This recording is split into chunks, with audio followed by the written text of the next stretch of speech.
क्या आप जानते हैं कि दुनिया में सबसे लंबी उम्र वाला जीव कौन सा है? एक तितली की उम्र 1 सप्ताह से 12 महीने तक होती है।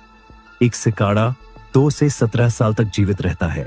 एक चूहे की उम्र 1 से 12 साल तक होती है। एक कंगारू 8 से 12 साल तक और कैद में 20 साल तक जीवित रह सकता है। एक कुत्ते की उम्र 10 से 13 साल होती है। एक बिल्ली 12 से 18 साल तक जीवित रहती है। एक सांप 9 से 20 साल तक जीवित रह सकता है। एक हिरण 10 से 20 साल तक जी सकता है। एक पेंगुइन 15 से 20 साल तक जीवित रह सकता है। एक विशाल पांडा 15 से 20 साल तक और कैद में 30 साल तक जीवित रह सकता है। एक जिराफ 20 से 25 साल तक जीता है। एक ध्रुवीय भालू 20 से 30 साल तक जीता है। एक गाय 18 से 22 साल तक जी सकती है।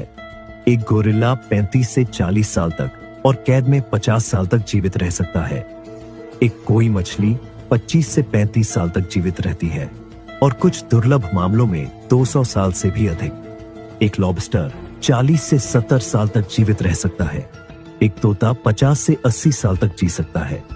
एक हाथी 60 से 70 साल तक जीवित रहता है। एक इंसान आमतौर पर 70 से 100 साल तक जीवित रहता है। एक कछुआ 80 से 150 साल तक जी सकता है।